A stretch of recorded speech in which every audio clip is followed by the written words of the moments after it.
Assalamualaikum warahmatullahi wabarakatuh. Okey, hari ini kita akan belajar topik perubahan cuaca dan iklim di Malaysia bagi geografi tingkatan 2. Okey, sebelum saya mula, jangan lupa untuk subscribe channel YouTube saya, share dan tekan button notification. Okey, so untuk hari ini kita nak sambung bagi topik yang seterusnya ya. Kalau ikutkan, kita dah cover topik yang sebelum ni berkenaan dengan ciri-ciri iklim di Malaysia. So, yang seterusnya topik kita akan lihat berkenaan dengan perubahan cuaca dan iklim di Malaysia. Okey, apa yang kita akan lihat dekat sini, objektif bagi nota ini adalah untuk kita kenal pasti apakah itu fenomena El Nino dan juga fenomena La Nina. So, yang first sekali kita akan lihat berkenaan dengan fenomena El Nino.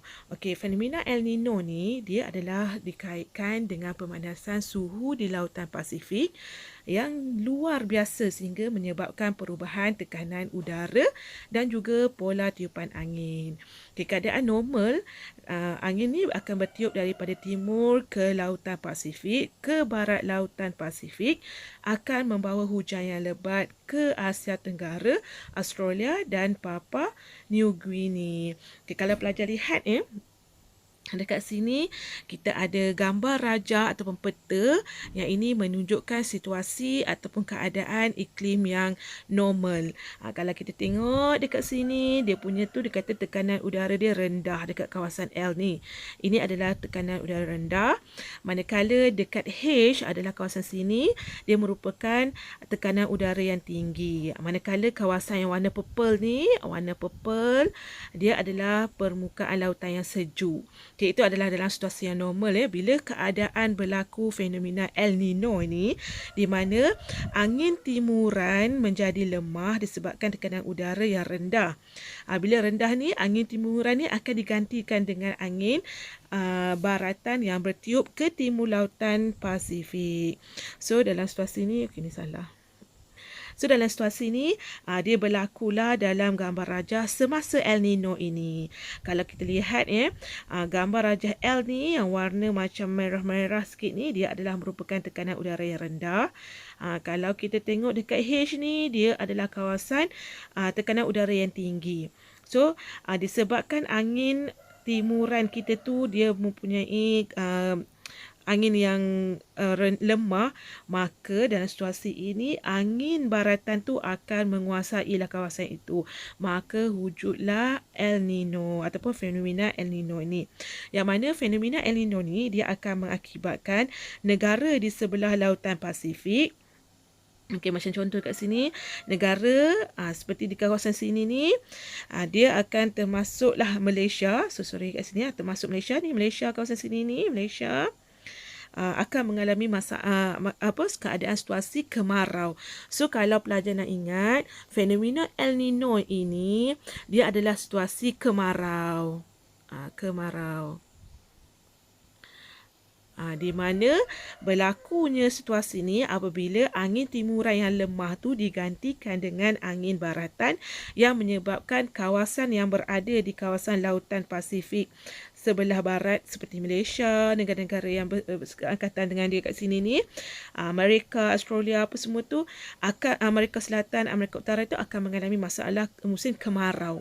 Okay, so fenomena El Nino ini apa yang pelajar kena tahu, dia adalah berlaku situasi kemarau disebabkan oleh peningkatan suhu yang mendadak tu, menyebabkan berlaku keadaan kemarau di kawasan-kawasan Laut Pasifik, baratan Laut Pasifik. Okey, ini yang pertama. So fenomena yang kedua kita akan lihat di sini adalah fenomena La Nina. Kita akan lihat nanti perbezaan kedua-duanya. Kalau kita nak lihat fenomena La Nina ini, ialah gejala gangguan iklim yang disebabkan oleh penurunan suhu permukaan laut di bahagian tengah dan timur lautan Pasifik. Okey, biasanya penurunan suhu ni adalah lebih rendah daripada biasa berbanding kawasan sekitar dia.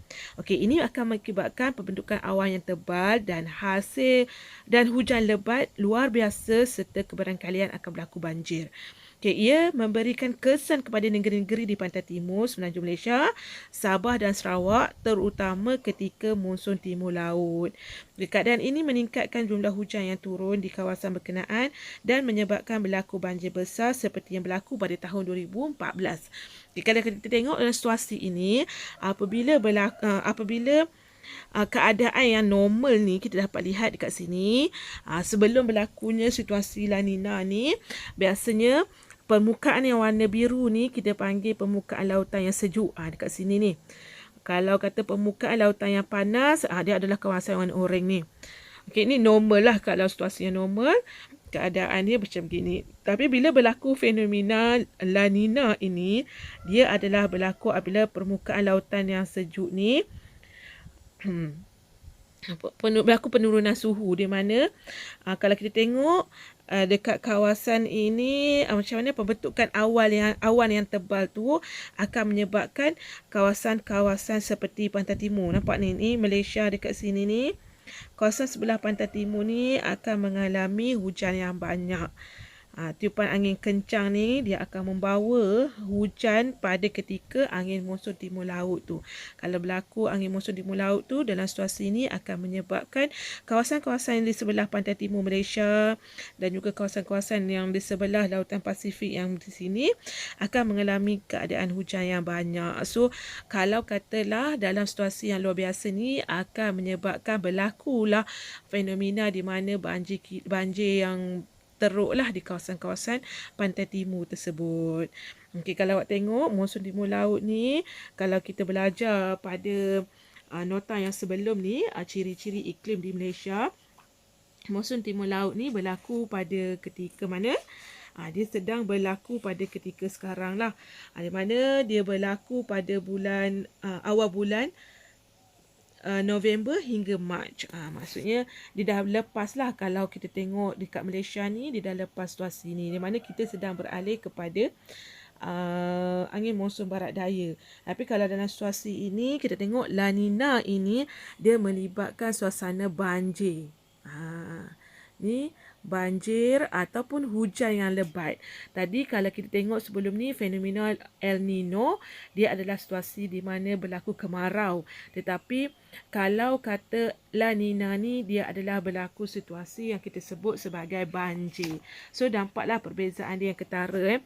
Ini kita lihat situasi fenomena La Nino dan El Nino di negara kita, Malaysia. So, kalau kata situasi kedua-dua ni berlaku, salah satu dia berlaku ni, contohnya La Nina ni adalah berlaku hujan yang sangat lebat yang menyebabkan kawasan-kawasan yang menerima hujan lebat ni mengalami keadaan banjir.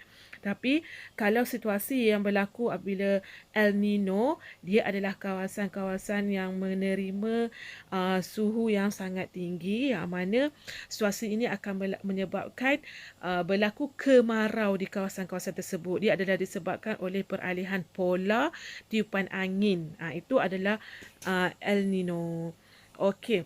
So, untuk topik ni, kita cuma nak tahu apakah itu El Nino dan juga apakah La Nina. So, dekat sini saya harap pelajar boleh bezakan.